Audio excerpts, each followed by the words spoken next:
That was 99. He met her in 98. So, also right that's when the catalog really. Yeah, it got interesting and dark there. I mean, in 2001, he did, really pushed it.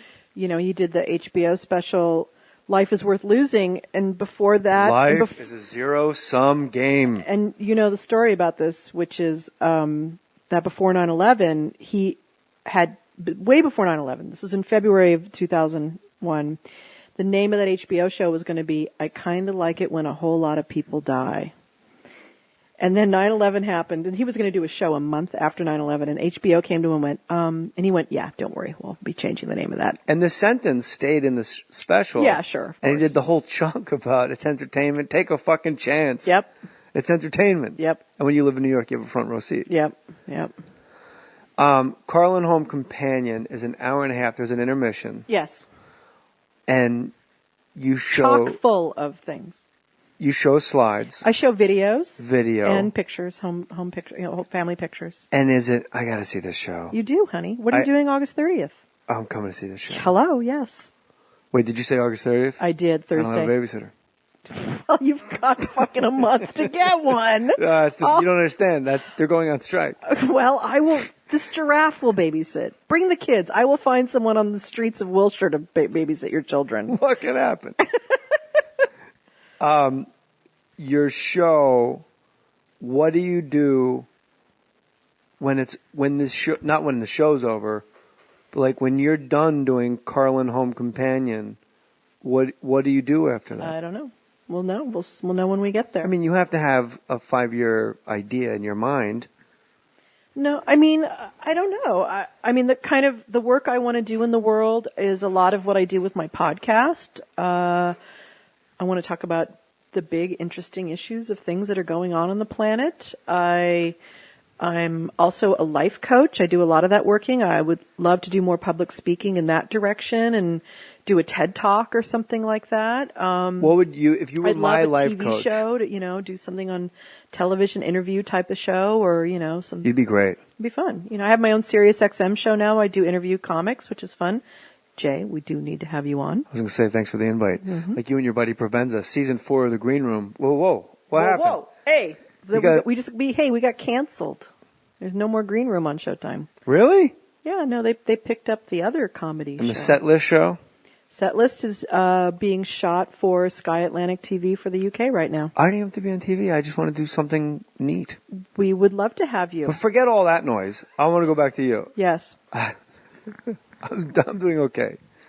No, but I am like... Clearly not. When I see like Provenza, like when I watch the show, I'm like, how did he get to this comic? That's what we all do. Like, how did that guy get to Montreal before me? I don't know. He took an aeroplane. Your life coach. Yes. Let's say peripherally you know me. Mm-hmm. But you know what, I'll put an ist on it, being a Buddhist, you know what I've shown you. Mm-hmm. And you know your reflection of yourself in me. Right. What, as a life coach, just knee-jerk life coach, give me something. Help me. That's not the way life coaching works, darling. Well, then break it down. Well, life coaching works. People come to me because I'm coming to you. I'm asking you for a fucking favor. Right. Here. So my question to you is, what do you want different in your life? What's not working for you? It's all kind of working. Then you don't need a life coach. Whether I have money, don't have money, working, not working, before I had children, with children, my idea of heaven, it's about fulfillment. If you feel fulfilled in your life, I do. Then you're in the flow. You're taking care of yourself, and you know how to take care of yourself, and you know how to get out of your own way. That's really what coaching is about: is helping people get out of their own way to have more fulfillment in their life. Well, if you knew how many times we talked about me getting in my own way on my journey. Well, that's what we all do. I probably left like $8 million on the table, just blowing meetings and telling people they're idiots. Yeah. I'm not doing a live read. That's stupid. Right. I once read that Buddhists believe heaven is a best case scenario of all decisions you've made. Is that close? I have no idea. Really? There's no concept of heaven. No, there's no. Each culture of depending where the Buddhists are, whether it's Tibetan or Japanese, they each have Van Nuys. I'm Van Nuys Buddhist? Yeah, Van Nuys, Valley Buddhist. Valley Buddhist. I'm a valley Buddhist. There's not really a concept of heaven. Well, so what happens when you die? You just get put back into the electron? The Tibetans believe in reincarnation. But see, reincarnation to me... See, that's a Tibetan cultural idea. Right, but isn't it a bit, and I'm not the saying... The numbers don't work for me. Thank you. I was like, isn't it nonsensical when you just do the simple math that there'd be an overflow of there would just be the same amount of people? Although you can become an ant also, and you move up and down the sentient being scale. It's not just human to human. So when I step on an ant, I could be stepping on like FDR. Well, FDR probably did not reincarnate to an ant. He's probably not bothering to come back because he did a lot of good work here. Okay, but if he doesn't bother to come back in this world, it's about where clearing do you your go? karma. I don't really know. Once your karma's cleared, I don't know. See, I'm not that once into the Parcheesi board no longer has any pieces on it, that's what I'm asking you as a boot. And I guess you stay in the cool eternal transcendent soup stuff. But if all that's left is the soul, are you able to process the joy of being in the transcendental soup stuff? My understanding, it's pure joy, pure bliss, which I guess is heaven in a Christian terminology. Yes. No, in any terminology. Yeah, but they don't have that concept of like there's not a place. I mean, when I grew up, they told us like you float around on clouds with harps, and I mean it's like nonsense. And I had a priest sit here and go, "That's absurd." Exactly. You know, and a lake of fire. Right. That's a little odd. I mean, I read a book recently. I don't believe that for a second. And I go back and forth in this stuff. I mean, I love going to the Bodhi tree and buying wacky New Age stuff. And I kind of gave up on the whole... Jenna Elfman's husband, Bodhi. No, not that, no. And I go back and forth about the whole afterlife thing and is there consciousness after... I mean, the whole study of consciousness is fascinating to me. Yeah. I love that stuff. But I just read a book about a woman, fascinating book, Amelia Earhart. She had, I can't remember her name right now. Took a shot.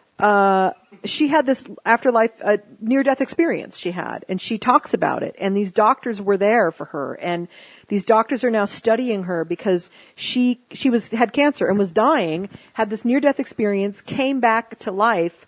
Within 5 days, the tumors were shrinking. Within 6 weeks, she was cancer-free, and everything had changed. Like somehow whatever happened in this experience, it switched all the switches in her cells, which is really what they're finding out about cancer. It's like an on-off switch kind of a thing. And so and she had this amazing experience where she saw stuff and she heard conversations. She was in a coma the whole time. And she's telling these doctors what they said to each other, and it's like word for word, and they're looking at each other going, how the fuck did she know that? I mean, right.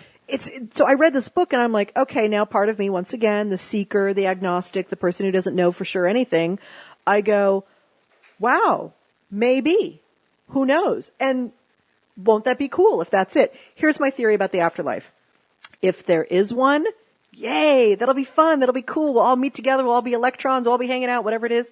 If there isn't, I won't know. That's fair enough. Either way, I'm good.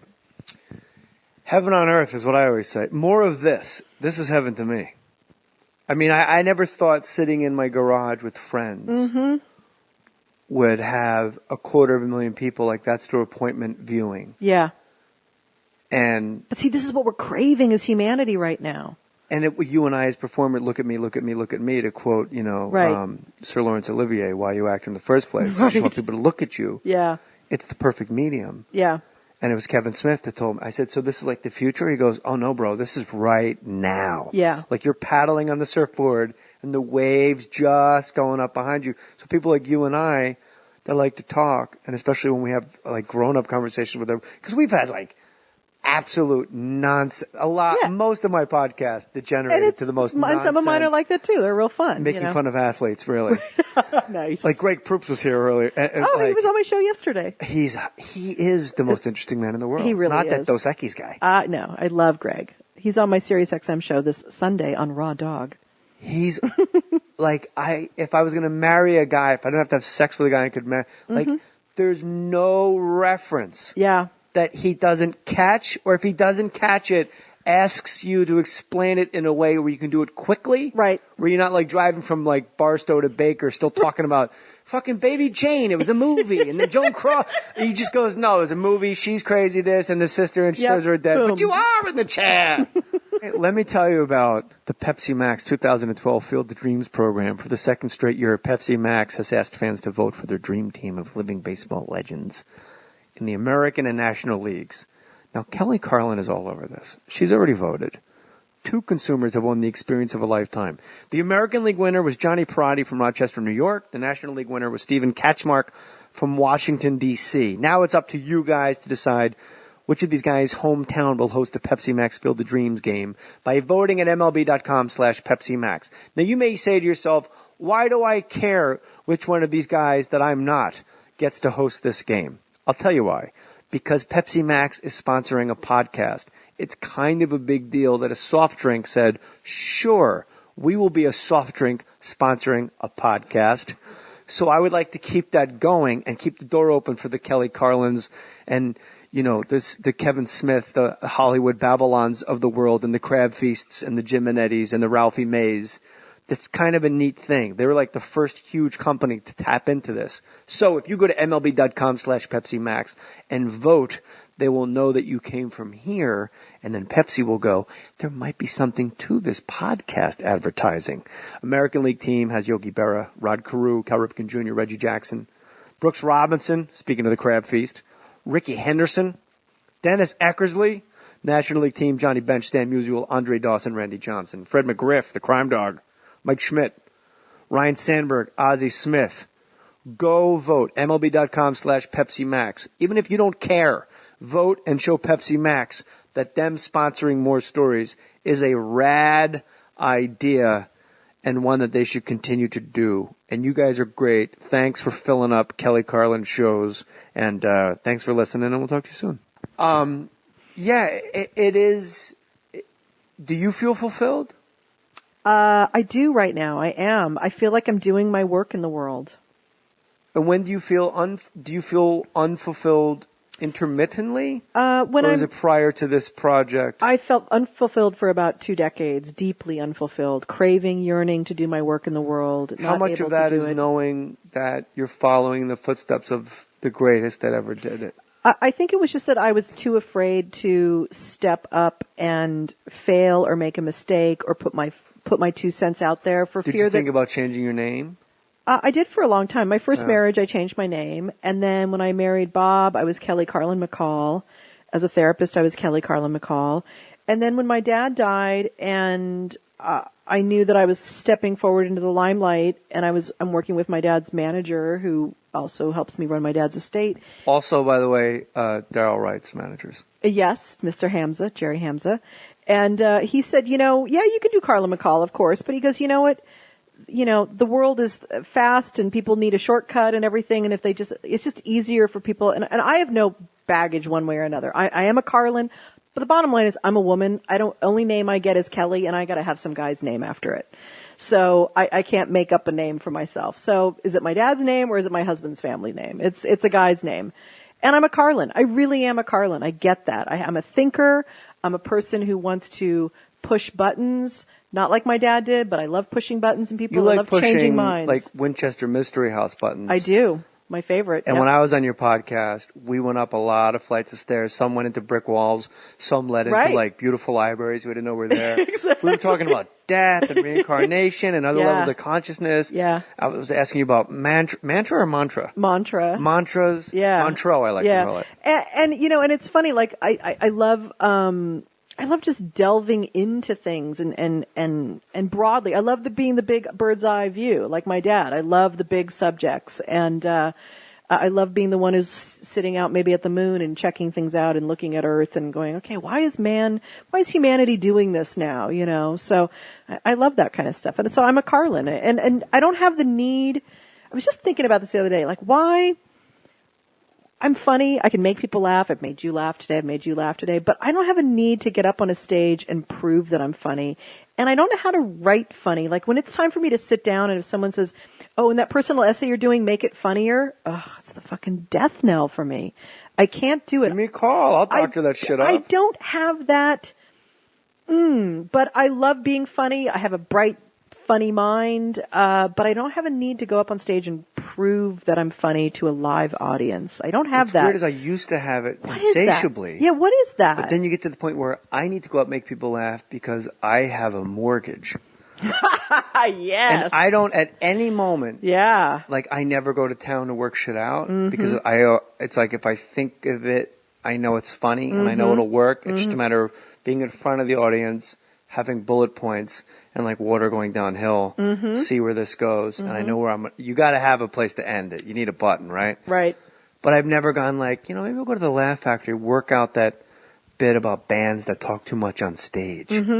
Because I'll just do it. Yeah. But it used to be I had to go every night. Uh-huh. But I had to go not to work shit out. I had to go have people applaud.